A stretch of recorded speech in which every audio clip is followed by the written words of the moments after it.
I'm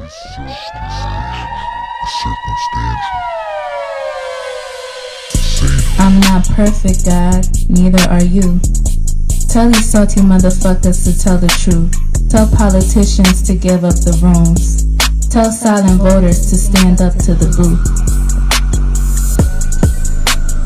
God, it's me. Can you hear my plea? Feeling like I'm lost in this world, can't you see? Demons creeping in, trying to take control of me. But I'm just trying to find the light, trying to break free. I'm not perfect, God, neither are you. But why you keep forgetting me? What did I do? Trying to have a convo, but you starting to preach. Feeling like I'm on a leash. Can't find no peace, find no peace.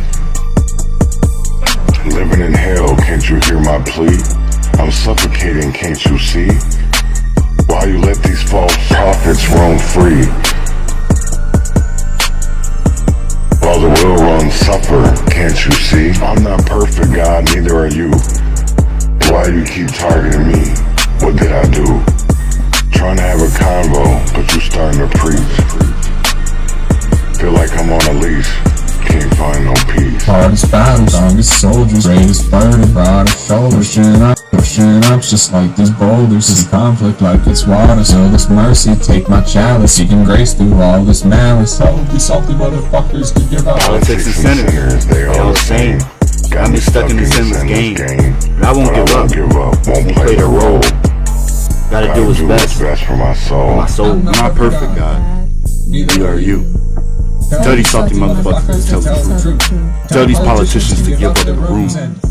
Tell silent voters to stand up to the booth. Living wild but truthfully free. God keep on watching over. Good morning, good morning. Well, shit, never mind. Good afternoon, whatever it is. Damn, shit ain't on today. There we go. So, good morning, good afternoon, whatever you want to call it. Peace and afternoon. This morning, I wanted this afternoon, whatever you want to call it, right? I want to talk about the Haaf case, the Haaf, whatever they called him, Jerry Haaf case, right? How Minneapolis criminalized Black peace. Now, see, I want people to see this, right? I want people to understand this. What's up? I got something special for y'all today because I'm going back in the past, right? And here's the thing of it is I'm going to talk about this a little bit before I really get into it. But before I get into all that, y'all already know what I do. I want to play independent music. And here is Don Tripp, Report Card Day.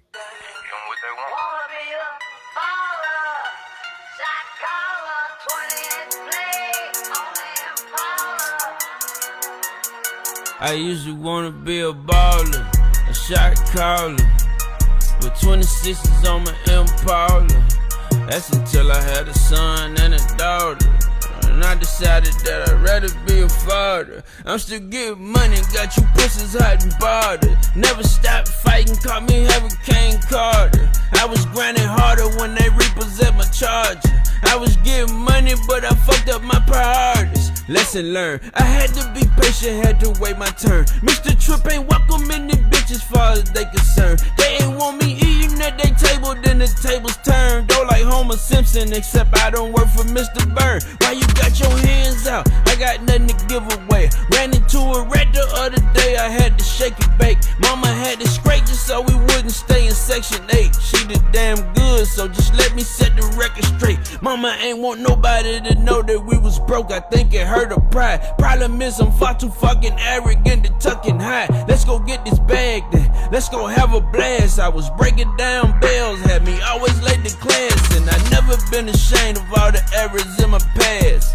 Fucking for be scared of, who gon' whoop my ass? Babies come first, I would give them all my last. It feel mighty damn good to be a dad. Used to want to be a baller, a shot caller, yeah, with 26s on my Impala. That's until I had a son and a daughter. Then I said fuck this shit, I'd rather be a father. They know that is a gorilla though regardless. I got fully automatics and revolvers. The streets don't let nobody back, the streets is heartless. I pray to God I get to die from natural causes. I just keep the Paper flowing like a faucet. One like the lid, we can't rewind it, should've paused it. Be a baller, a shot caller. Yeah, with 26s on my Impala. Yeah. That's until I had a son and a daughter. I said, fuck this shit, I'm ready to be a father. Fuck this shit, I'm ready to be a long live Piff. Long live Piff. Hey man, so I want to do something different because I normally don't usually go live on the weekends. But somebody sent me this documentary about kind of history of the Vice Lords and the Crips and the GDs, and so I really wanted to get into that because that's really not something that's really talked about a lot. Is history, right? So we're seeing Eric Mahmoud and Best Harvest or Best Academy.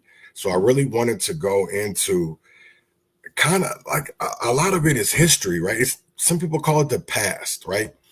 And I want to play this. So you're going to listen to a podcast called The Spot 55, and it's talking about Vice Lords and Crips in Minneapolis. Now, in them early days, in them middle 80s, late 80s, early 90s, Minneapolis was GD and Vice Lords.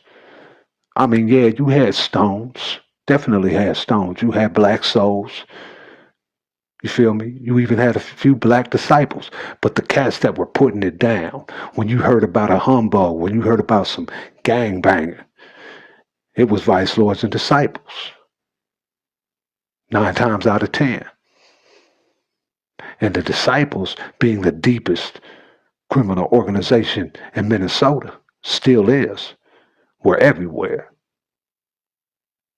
Minneapolis, St. Paul, South Side, North Side, suburbs. But in them early years, they weren't as organized as they would have become in the early 90s. You see, the GD migration to Minneapolis was totally different than the Vice Lords. The Vice Lords came similar to the GDs where families migrated from Chicago to Minneapolis. But the Vice Lords came through an organization as well, a nonprofit organization known as The Way, Inc., where conservative Vice Lord members came to Minneapolis, working outreach programs. And they brought that Lordism, that Vice Lord mentality, which stuck and made the Vice Lords not only the second deepest criminal organization in Minnesota, but the most organized at that time. You see, I joined the Almighty Vice Lord Nation at 13 years old, 1986. And at that time, I had been well versed in what a Vice Lord was and what a Vice Lord was meant to do. You know, elementary school, we're fighting each other over turning our hats to the right or left. And we ain't Vice Lords, we ain't disciples, but we're wannabes. And like anybody, we came off the porch at 10, 11. Easy. And so we wanted to be like the bigger Lords, the bigger GDs that we seen. We went to elementary school. We emulated what we thought it meant to be a Vice Lord, a disciple. There were times I got jumped. There was times we jumped down.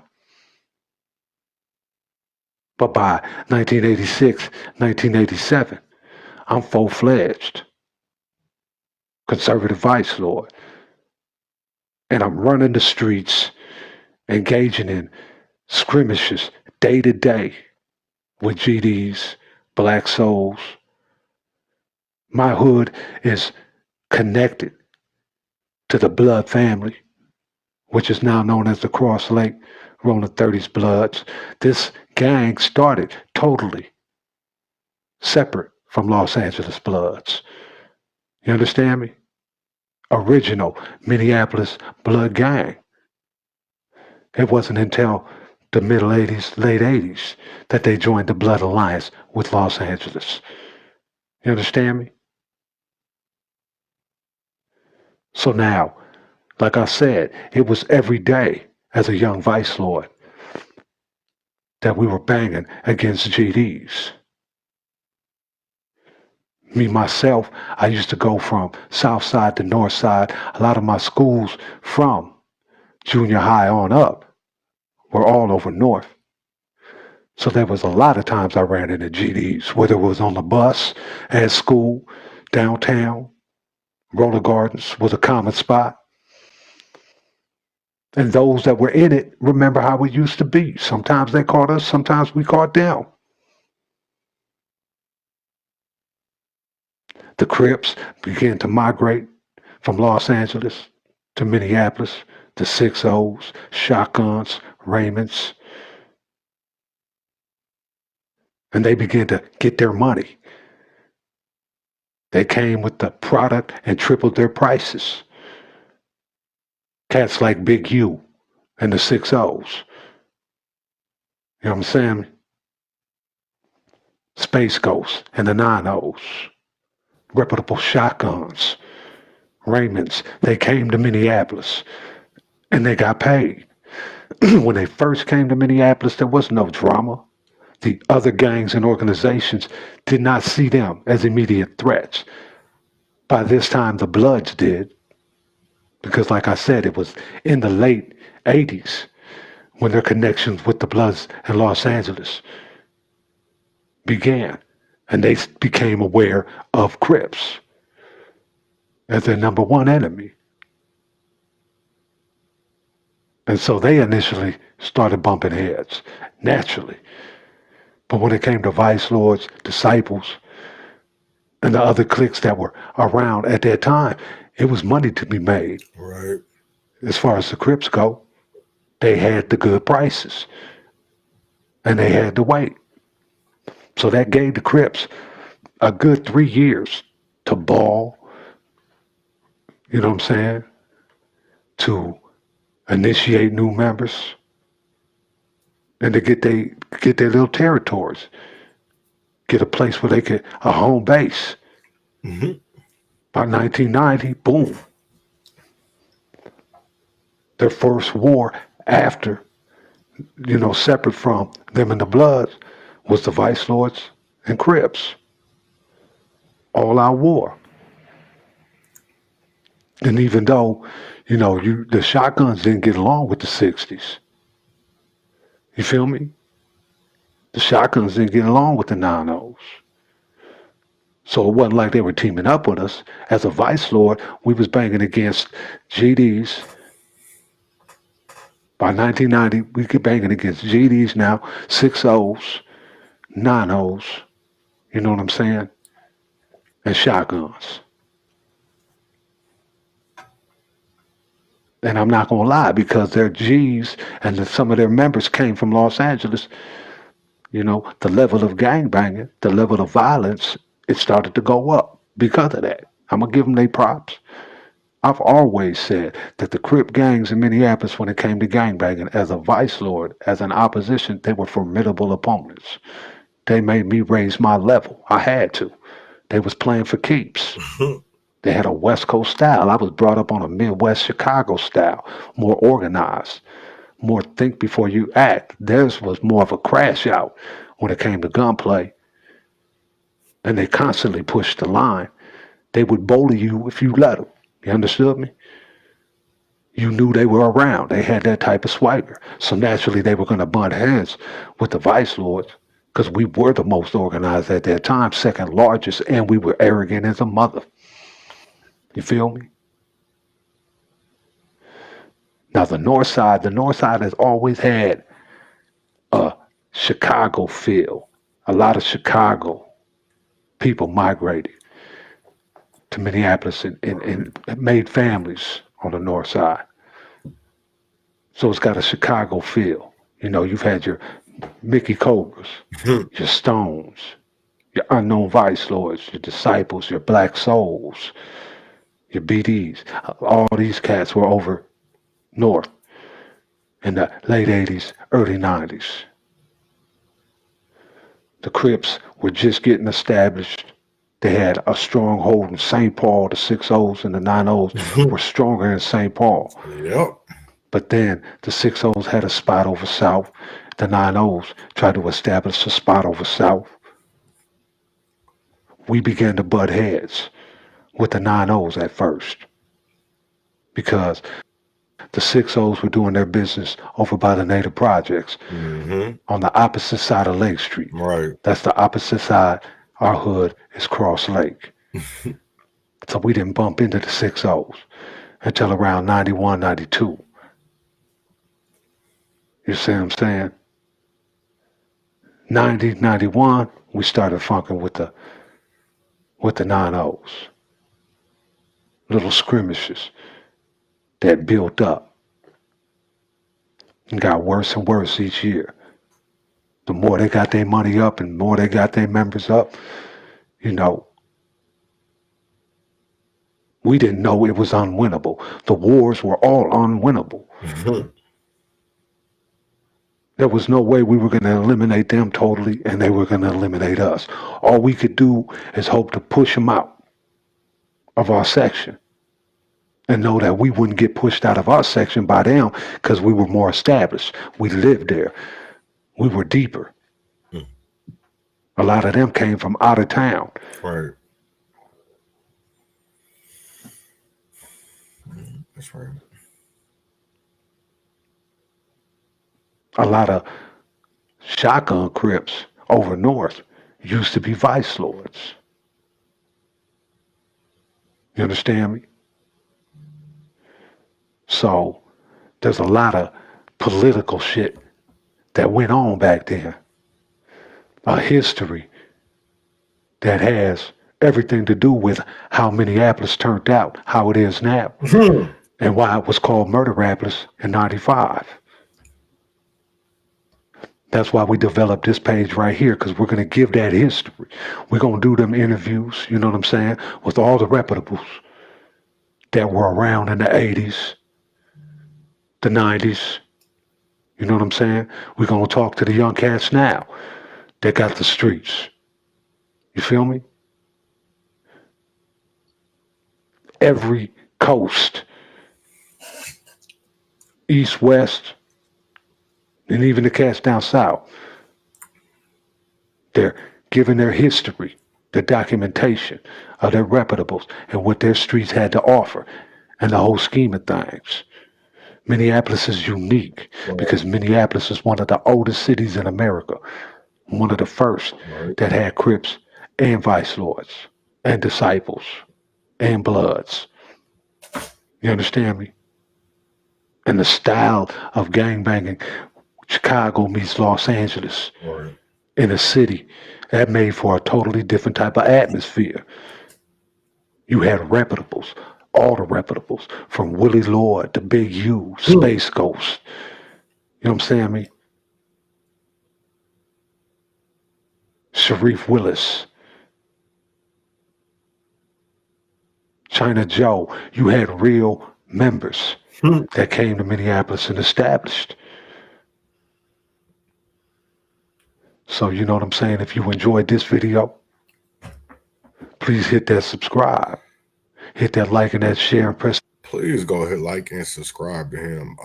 That is a very good point because Minneapolis, what a lot of people don't want to talk about, and that's what I'm going to talk about today, right? That's why I called this episode The Haaf Case.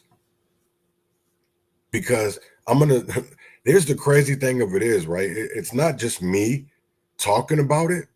This is something that has been talked about for years because what I'm going to read to you today is a blog from 20 years ago. This is from June 23rd, 2005, right? And, you know, people always tell me, because they get mad at me because I like to talk about the past. I like to bring up the past. Just like that brother said in the beginning, right? We're not going to get anywhere if we don't understand the past. It's about that. You know, that's the crazy thing of it is, right? Because I'm getting into it with this, and at the end of the day, I don't care. You know what I'm saying? I already know what I was getting into, right? When I did this, when I jumped into this, and I already knew I wasn't going to be liked. And to be honest, I don't care. I knew I wasn't going to be liked. But I'm going to tell you this, I don't care. I didn't get into this to be liked. I got into this for answers, for change. I didn't get into this to make new friends. Because I had friends. I should say I had. You know what I'm saying? I didn't get into this for clout. I didn't get into this for 15 minutes of fame, because I will tell you like this, is that I've been a part of changing city charters. I've been a part of campaigns, and I'll tell you like this, for what? And I will tell you like this, I can understand why Minneapolis has criminalized Black peace. Because it's all throughout our history. You got to look at what's in the news right now. Best Harvest Academy, whatever the fuck it's called, Best Academy, Harvest Seeds, whatever they want to name it, right? Right over there on Osa Memorial Highway with Eric Mumad. Years of that shit. And that's the crazy thing of it is, people wanted to look the other way.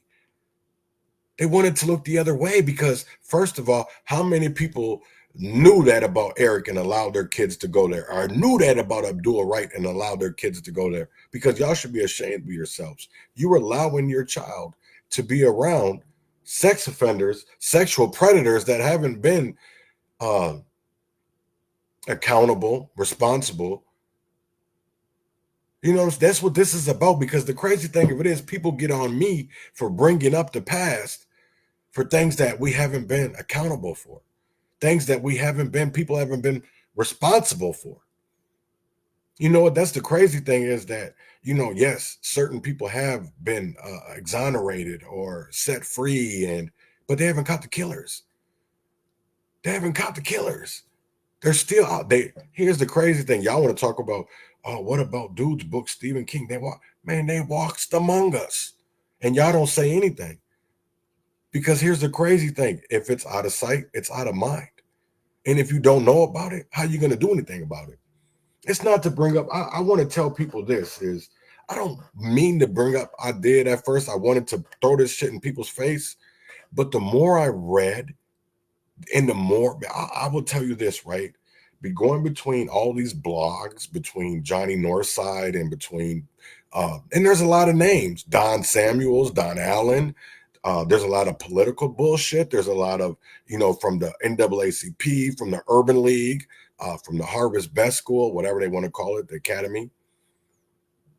There's stories, you know what I'm saying? There's stories that have not been answered. So I'm not trying to bring up the past to hurt people. I'm trying to do it so we can heal families. Because I will tell you like this, during that era from the 90s and 2000s, there's a lot of unsolved murders. And that they believe that they solved them and that we have innocent people behind bars, like Timothy Magruder, Philip Vance, Jermaine Ferguson. There's so many people that have been, here's the first thing of it is that what they don't want to talk about when it came to Haaf, right? When it came to the ex-police officer, is that they were wrestling up a lot of juveniles during that era. They didn't care. If you were Black, they were picking you up.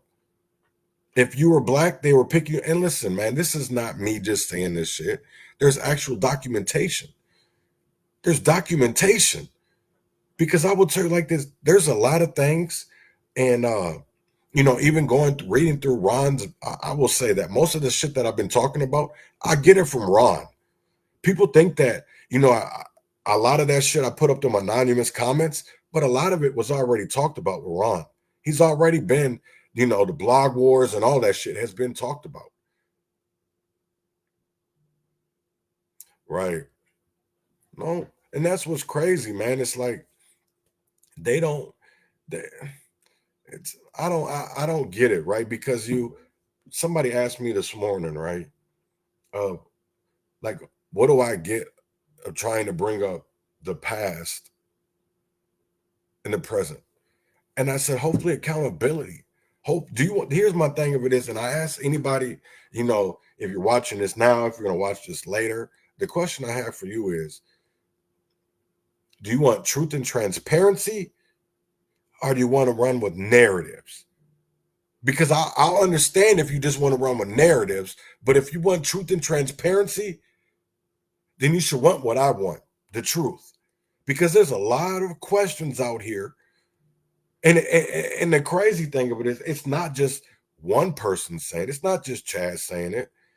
There's tons of people out here saying it. And then you go back into history, go back into the past, and there's a lot out there. There's a lot of fraud. There's a lot of waste, no matter if it came to violence interrupters, no matter if it came to daycares, no matter if it all the shit that we're dealing with today, fucked up schools. It was all talked about. So how is it that we can't talk about it today? Because obviously we didn't solve it back then. We just made our problems worse. And here's the crazy thing, right? This is why I want to talk about Jerry Haaf, right? Haaf, whatever. I shouldn't say whatever because, rest in peace, Jerry. Because I remember going to South High School when this happened. It was, Shakey's Pizza. Whatever. I think it's called Shakey's. Yeah, I think it's called Shakey's. But I remember that because there was a pizza, that's the one. Yeah, it was crazy because I remember this. That's the one thing that I would tell people that, yeah, like, all right, I'm just going to get into it, right? So, again, these aren't my words. These are words that are written, right? So this is a blog, 2005, June 23rd. It was the 63rd of the year. The reopening of the discussion about the 1992 Haaf case continues the DFL PR campaign to paint blacks as terrorists, this time as killers of the peace. White Minneapolis fires its shot across the bow of the black community. Doug Grohl's June 18th column and 2005 column title says it all. When gang members killed officer at Pizza Shack, peace effort died too. George Widseth and Robert Streitz, Minneapolis Assistant Hennepin County attorneys, responded to the Strib's Doug's column because Doug wrote, though 4 men are serving life sentences for the killing, Moss says he doesn't believe the shooter was caught. I'm going to say that again. Moss, and they're talking about Spike Moss, believes, right? This is if they quote, he got to go talk to Doug Grohl because these aren't my words, right? But Moss says he doesn't believe the shooters were caught. Their column title sums up their position as the go ballistic over the comment, we got Haaf's killer. What Widseth and Streitz don't mention is that originally 4 others were arrested and then eventually let go. And then only after 6 weeks of roundups were 4 arrested who are now serving life sentences. Indeed, it was never proved who ordered the shooting of Haaf. They tried to make it Sharif, but could not prove it. Then tried to make it about other leaders of United Peace leadership, Spike and the Reverend Jerry McAfee. In the end, it was pinned on only low-level gang members.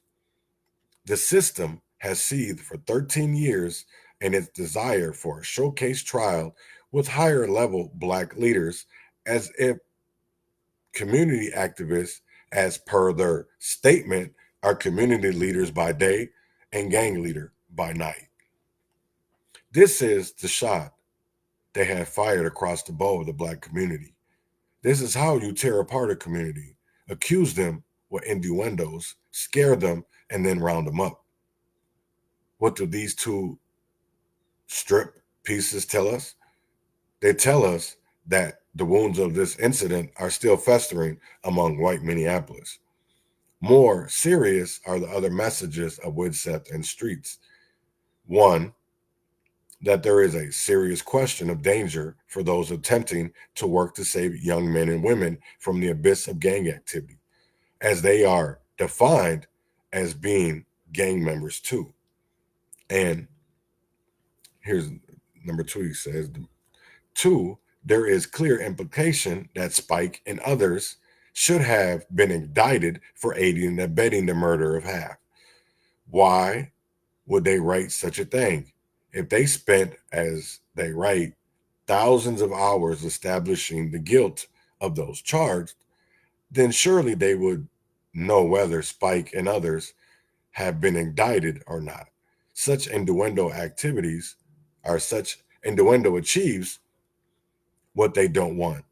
The same questioning about the guilt of the second set of men arrested as well as the first. Coming as this does on the heels of the stories of Reed and Clark, it creates great reasons and anxiety for those trying to bring young people back from the abyss of life in a gang. They have purposely attempted to raise doubt in people's minds about whether one can ever do the right thing to save and preserve one's community with the statement that City Inc. was a criminal hub. It raises the key question, what are the ground rules? What are the ground rules? Why do they consider those working with youth to be considered gang members too? Could it be that they want the gang problem contained but not ended? So the internal strife continues and black on black crime continues, saving them the effort. Man, and this is something that happened a long time ago. This is a blog, a column that was 20 years ago almost. And how are we not dealing with the same things? Every day that we go on, right? You're seeing some part of the past that potentially has harmed us, right? Has harmed some form of fashion when it comes to our families, when it comes to our loved ones, our cousins.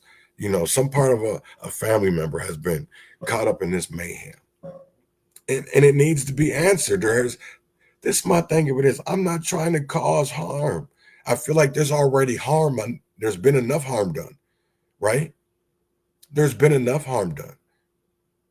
But we need to have answers to these questions. This isn't something that is make-believe. It's a fairy tale, or I'm just talking blah, blah, blah. No, here's the thing of it is, innocent people have been put behind bars for other individuals' sins because they wanted to blame somebody. And that's it. While the killers walks among us, while the evildoers walks among us. This is, that's the one crazy thing of it is, I sit here and I think to myself over and over and over and over again, is like, the only reason why, the people that are coming at me, and honestly, I don't care, you know what I'm saying? Because you're not going to scare me from talking about this. You know what I'm saying? I live my life the way that I lived it. You know what I'm saying? Like, if y'all want me, you got to come get me. It's public information, because what I'm reading to you is public information. What I'm reading to you is public, right? And I understand that, people be like, oh, you just whatever. No, it's real shit. Because if you look at history, the past, that's people have talked about certain cases, certain situations, and came up missing. Came up beaten, came up killed. That's the one crazy thing. And I will say this to Mayor Frey. Ron Edwards' death was suspicious. It was mysterious. The same time that COVID came around, the same day, people are going to be like, oh, man, no, I'm not, bro. Y'all got to look at the signs. Y'all got to follow the money. What does this hurts them. This doesn't, because I will tell you this, Ron called out George Floyd. Ron called it out.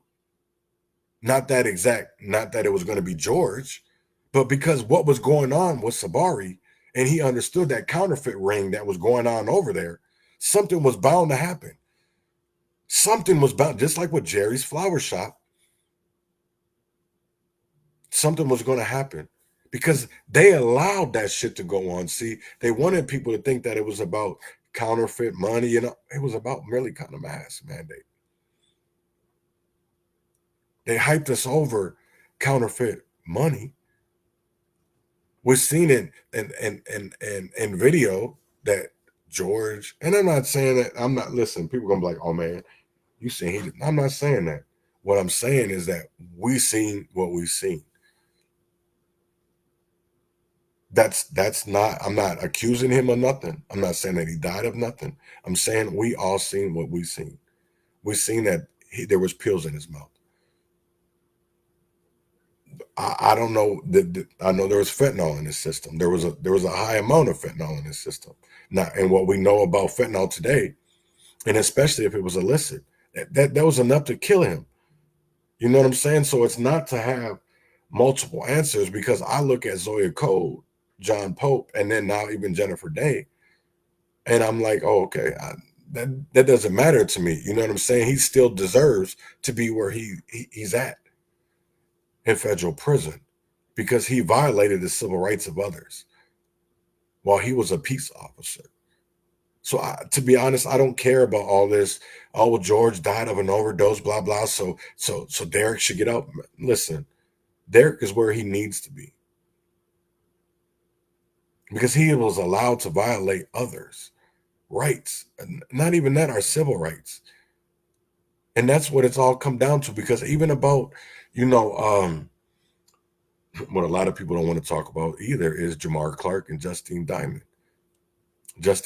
whatever. I think their last name Dimond, because you have a $20 million settlement and a $200,000 settlement. I'm going to say that again. You have a $20 million settlement, and then you have a $200,000 settlement. What makes her her life more valuable than it made Jamar's? There's a lot of shit that went on, and that's the crazy thing, is that people don't want to have these conversations. They don't want to have these tough, because niggas don't. Here's the thing of it is, and I ask myself this all the time, we don't really want the truth. We want a narrative. We want to feel good, because I will tell you like this: the truth gets niggas emotional. I'm gonna tell you, I'm gonna be for real. It gets niggas emotional, because they don't want to look at the skeletons in their closet that you have done wrong. And here's the one crazy thing to me, right? Why did people want to be like, oh, what about R. Kelly? Okay, that was old. That's the reason why you're going to see Mr. Kelly get out this year. The same thing with Bill Cosby, because we have a statute of limitations. A statute of limitations. And a lot of that shit was political, which y'all don't want to talk about. And that's wild to me. You know what I'm saying? It's like we get more mad at the messenger and we don't read the message, right? We're so hyped up over the messenger because, oh, he out here telling the truth. What does that matter? Who the messenger is? Because I will tell you like this, it doesn't matter if it's Democratic, if it's Democrats, socialist, I don't care who it is, you know what I'm saying, Republican. I go at these niggas all day, because at the end of the day, I don't agree with the Democrats. I don't agree with the Republicans. And we need to go back to conservative values of that family. We need to have that family nucleus. And I don't care what that nucleus looks like.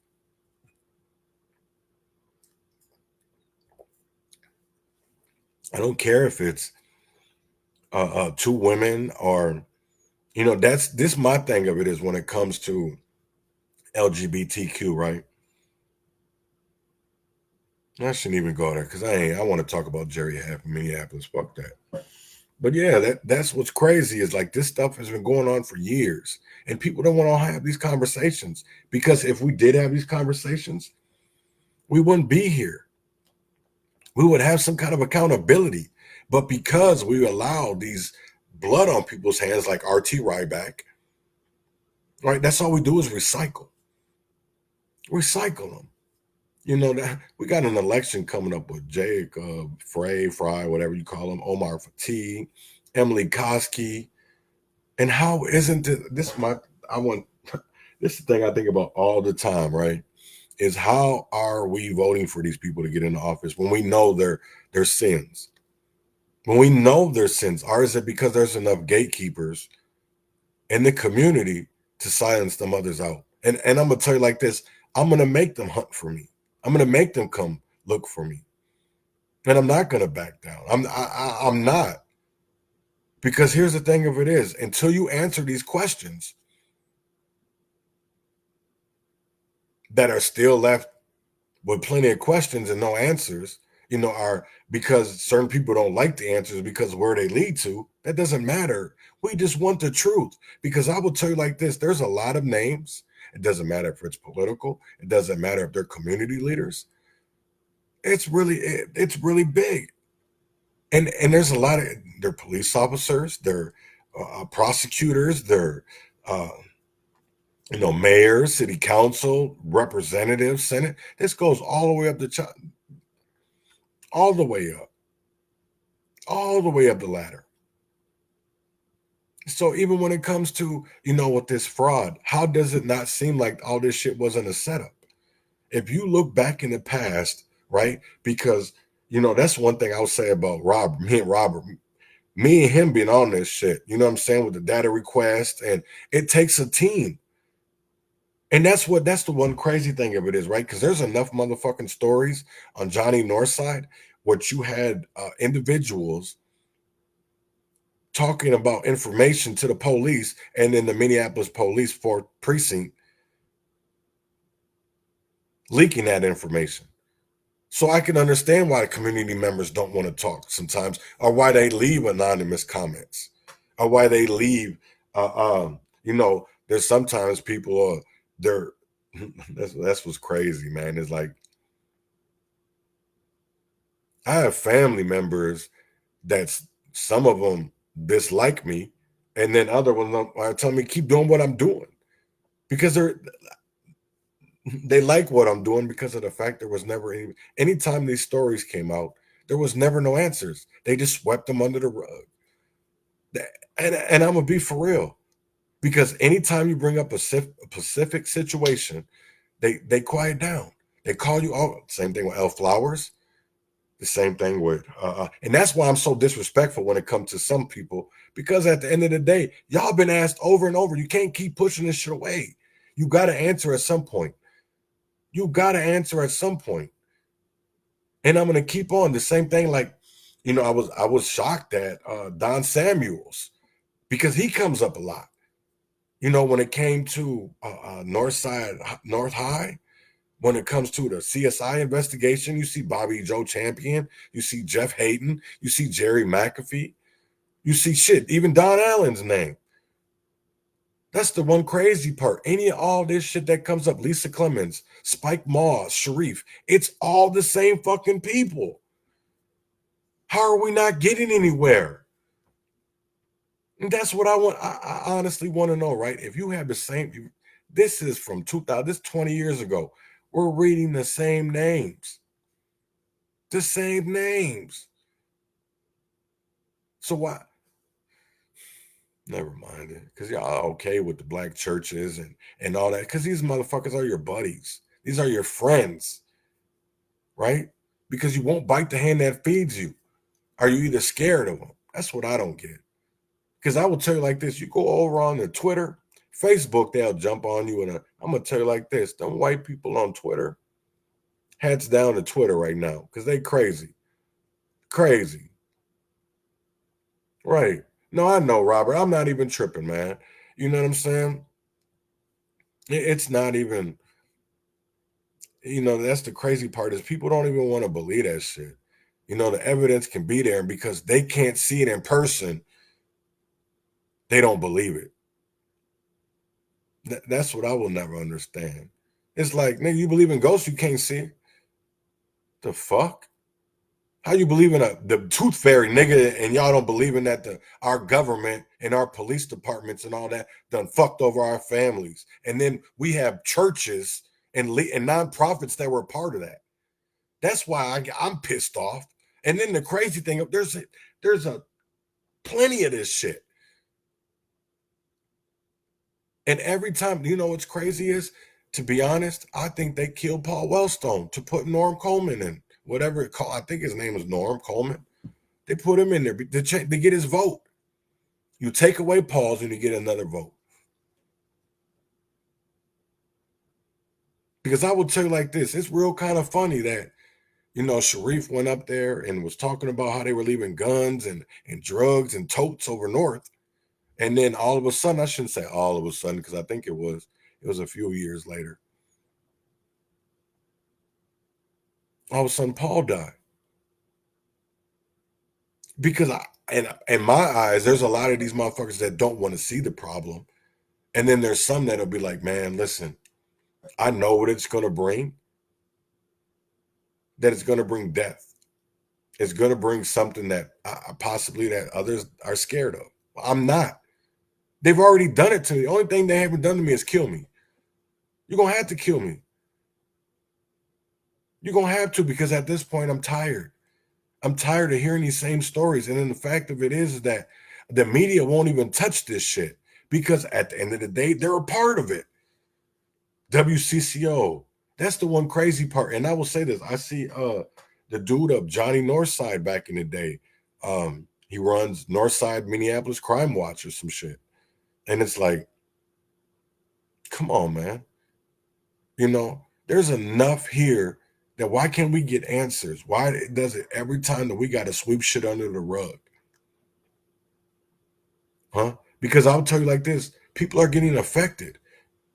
Every day this is the one crazy part, right? How many stories when the lawsuit came out against Harvest Academy, right? How many people are like, damn, that's crazy? Because I'll tell you right now, I got 3 messages from parents talking about, damn, it's about time. Damn, it's about time. And it's like, why don't we take people serious? Because I'll tell you the truth, we could have stopped this. Here's the crazy thing. This man came up here and there was already from Georgia, Mr. Eric Muhammad, whatever the fuck you want to call him, right? Came up here with already a shady ass name. But because he had money and stature and he was called part of that black excellence, certain people chose to look the other way because they wanted to take the money and not bite the hand that was going to potentially feed them. That's wild. I would never understand that. I would never understand that. Right? I just don't get it. Is that the letter? Is that what the letter of Tyrone Terrell is about? Establishing ground rules so that those labeled and their friends and families are to be rounded up, and that the labeling is no longer to be by whites, but by the blacks, that they have appointed to paid positions. We in Black America have worked in all circumstances with our young, dealing with the emergency among our young people. We are now to ask permission in our own endeavors to serve young people and help them save their lives if we are not to be labeled gang members too. We are confused, as Allspike said. What many have expressed and believed, and that is this: it was not proven conclusively and beyond a reasonable doubt who the real trigger man was, regardless of how many others were involved. Good point. You got a point. A lot want to forget, but how when it has been brought up again?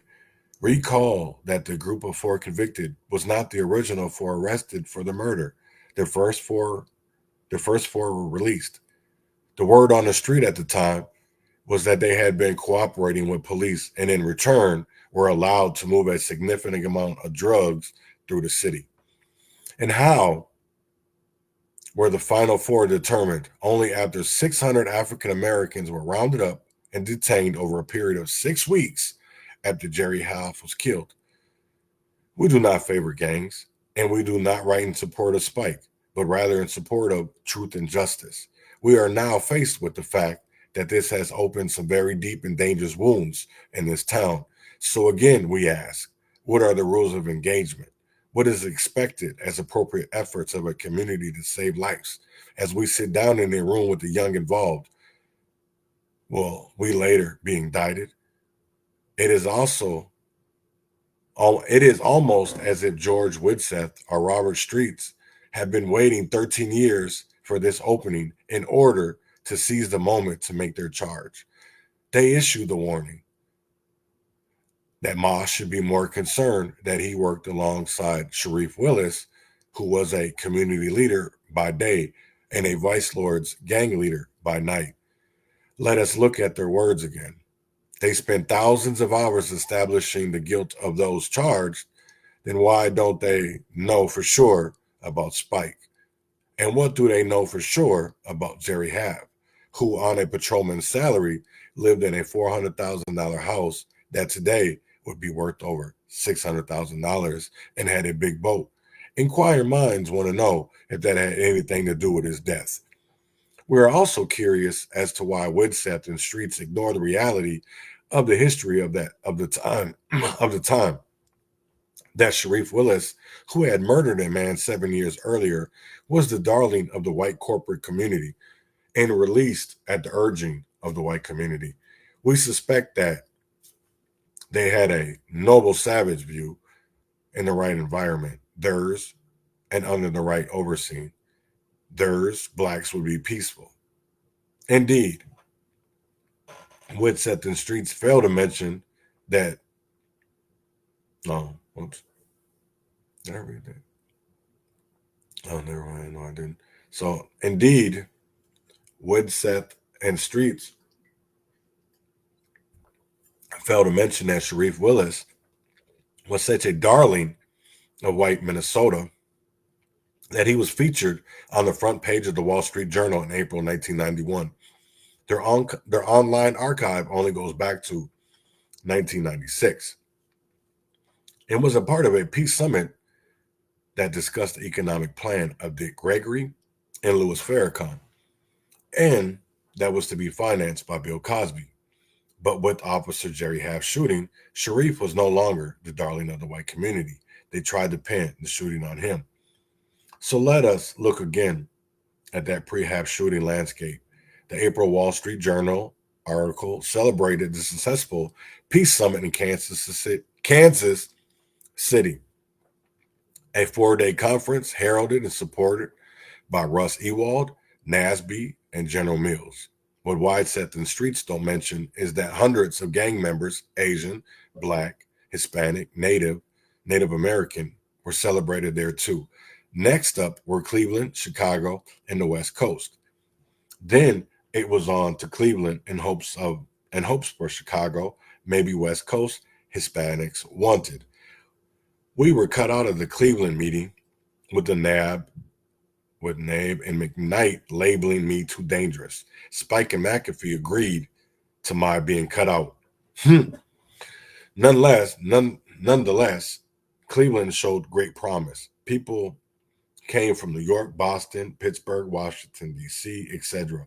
Louis Farrakhan would provide the marketing. Dick Gregory was going to supply the property and a factory in San Fernando Valley to manufacture the clothes.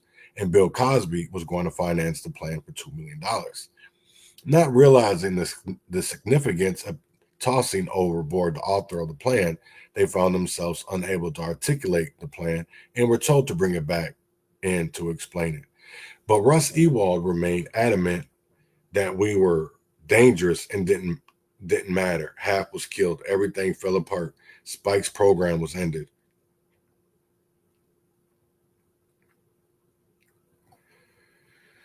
Haaf was just one man.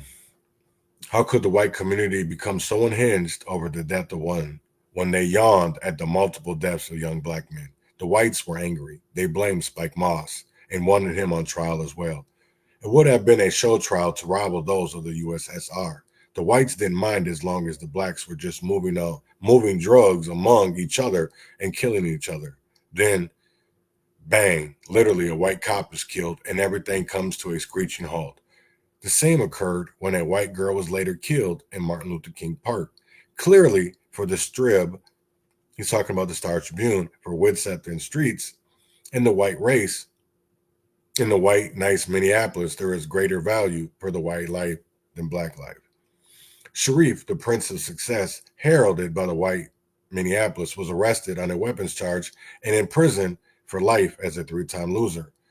We would remain mystified why Doug Groh, in his and its editors would reopen this door to damnation, to let the four horsemen of the racist apocalypse ride through this episode, along with Spike, now asking for more money for yet another program. Underscores why our book's chapter 14 on Black organizations, NAACP, Urban League, City Department of Human Rights, is subtitled Black Organizations, Now Part of the Problem Rather Than the Solution. It is why in chapter 16, we had the pages Unrest, Disturbance, the Status Quo, price Minneapolis is willing to pay.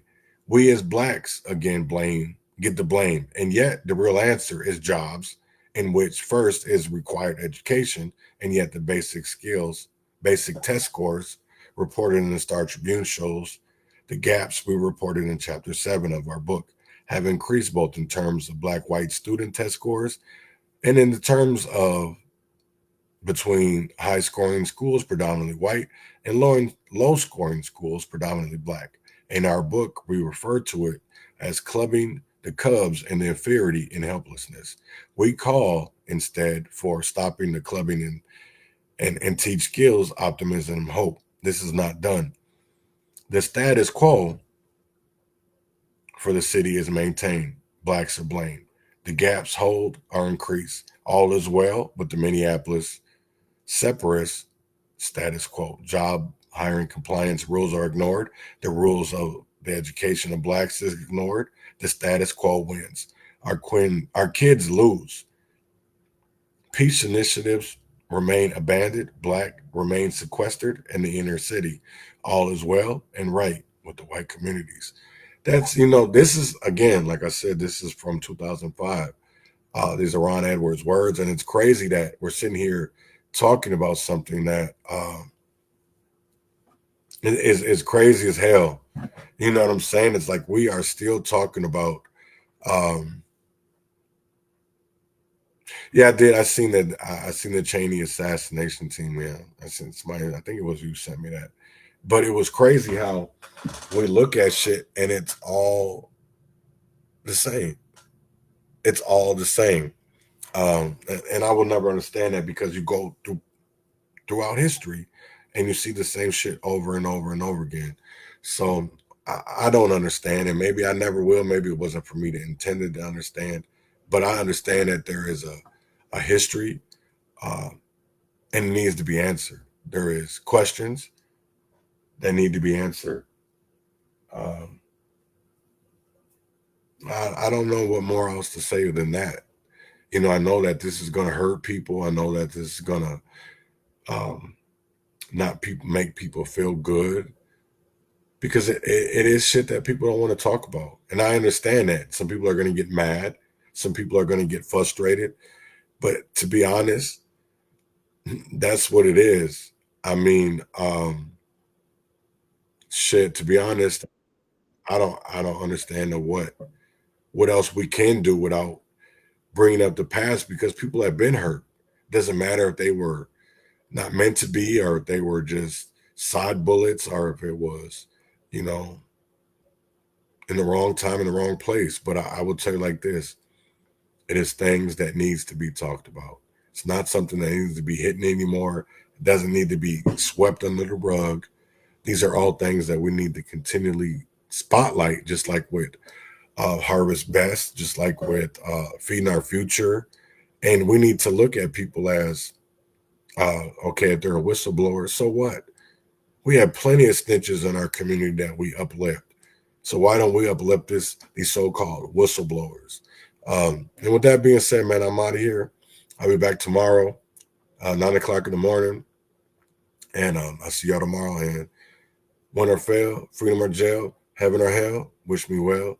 And I'll see y'all tomorrow. Here's Belly Gang Cushington and Ice Cup.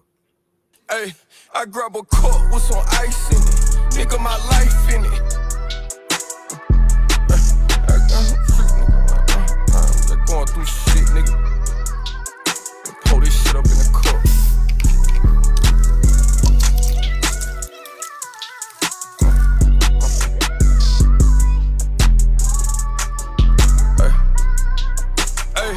Hey, I grab a cup with some ice in it.